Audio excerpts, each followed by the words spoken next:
Набиджон пришел на это столичное кладбище вместе с родственниками проведать могилу своей тети. Она скончалась от коронавирусной инфекции. 3 дня назад ее похоронили. Набиджон рассказывает, что в тот день здесь было сразу несколько похорон. А сегодня на этом участке кладбища появились свежие могилы, укрытые пластиком.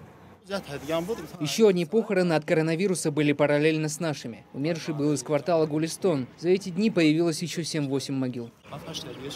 В соцсетях таджикистанцы определяют захоронение умерших от коронавируса по могилам, которые укрыты целлофаном и пластиком. В Таджикистане не принято покрывать свежую могилу чем-либо. Бросается в глаза, что на участке кладбища, где хоронят умерших от коронавируса, заранее выкопаны десятки ям.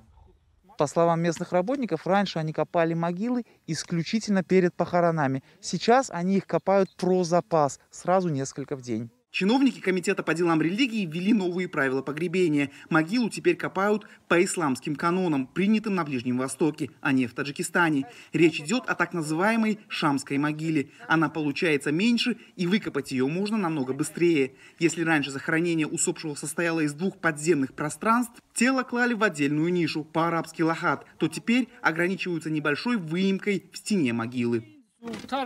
Так копать могилу лучше. В дождь с могилой ничего не случится. А когда выкапываешь как домик, много лишней работы выполнять надо. А в дождь такая могила дает осадку. Могилы копают с запасом для облегчения работы, а закрывают пластиком, чтобы защитить от дождя, говорят администрации крупнейшего кладбища Душанбе. Сейчас полиэтиленом запечатаны не только могилы скончавшихся от коронавируса, но и всех тех, кто погребен на склонах холмов. В столице в последнее время было много осадков. Целлофаном мы закрываем могилы только из-за сильных дождей, чтобы вода не попала, иначе могила обвалится.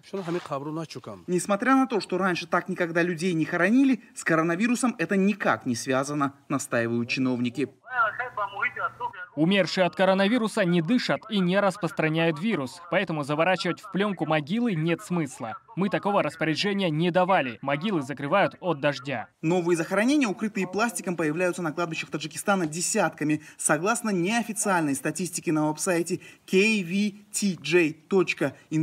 на сегодняшний день от коронавируса в Таджикистане умерли 297 человек. Это почти в 7 раз больше, нежели официальное число смертей от COVID-19. Анушер Волнарипов, Насим Исамов. Настоящее время Азия.